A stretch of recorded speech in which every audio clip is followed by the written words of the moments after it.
So I've read Mark Brody's book on strokes gained. I'll refer to that later. And it's kind of been a game changer on where my game lacks. I've been practicing the wrong thing. I've been really practicing without aim. So um, here's a brief explainer video on strokes gained, and then I'll talk about what I'm doing now to actually shave some strokes off my game in a smart way. So here's the explainer video. If you're a seasoned golfer, you've probably felt this exact frustration. You play all the time, you're out on the range, but that handicap, it just refuses to move. You feel like you've been stuck in the same scoring rut for years, and it is absolutely maddening.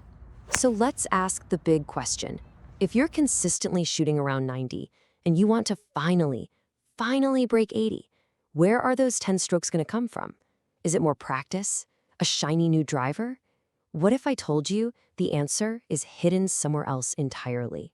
For decades, golf wisdom has been passed down like folklore. But today, we're going to look at the game through a completely new lens, pioneered by Columbia professor Dr. Mark Brody. It's all about the data, and trust me, it's going to change how you think on the golf course. And the key to this whole thing is a concept called strokes gained. It gives you real perspective on every single shot. So for example, from 30 feet, a scratch golfer is expected to take 2 putts. If you drain it in one, you've gained a stroke. If you 3-putt, you've lost one.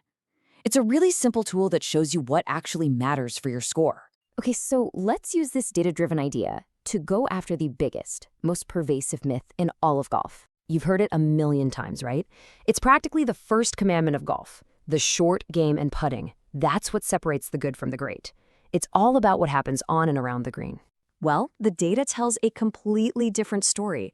That piece of wisdom that we've all cherished for so long, it's just plain wrong. Here's the truth. For an amateur golfer trying to get from 90 down to 80, a whopping 40% of that improvement, we're talking 4 whole strokes, comes from your approach shots. That's every shot from outside 100 yards, not including your drive. The secret isn't putting, my friends, it's your ball striking. Think about it like this. From 150 yards out, the average 90 shooter leaves the ball 56 feet from the hole. You know what a tour pro does? They leave it just 23 feet away. That gap is massive, and closing it even a little bit will have a huge impact on your final score. Now, let's take this same thinking to the putting green, because there's another huge myth living there too. For years, the goal on the green has been purely defensive. Just avoid the 3-putt at all costs. But the data shows the best putters aren't just great at lagging it close. They're trying to make their first putt. The whole mindset shifts from just avoiding mistakes to actually making birdies. And here's the proof in the numbers. The best putters on tour gain 3 times more from sinking extra 1-putts than they do from simply avoiding 3-putts. They separate themselves by being on the offense, not just playing defense. And to give you some real perspective here, get this. The average PGA Tour pro makes only 1.5 putts from outside 21 feet during an entire 4-round tournament. 1.5. So please stop beating yourself up for missing those 30-footers. The real scoring zone, the place that matters most, it's that 3 to 10 foot range. This is where amateur golfers leave countless shots on the table.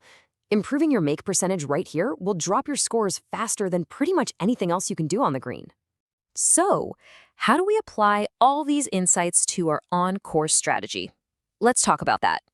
Let's bust another classic myth. The idea of laying up to your perfect 80-yard wedge distance. We all have one, right? While the data is crystal clear, proximity to the hole is king. Getting that ball closer to the pin, even if you end up in the rough, is almost always the smarter play. Look at this data from Dr. Brody. A 90 shooter averages 3.4 strokes to get in the hole from an 80-yard fairway shot.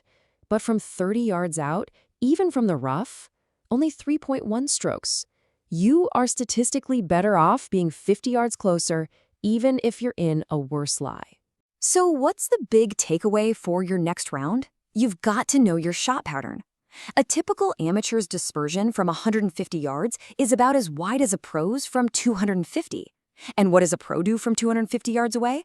They aim for the dead center of the green. So forget about that tucked pin, play the percentages, and your scorecard will thank you. So that's a little summary I put together on Notebook LM, actually, from Google, on strokes gained. And so what I'm finding is, yeah, I started using one of these strokes gained apps.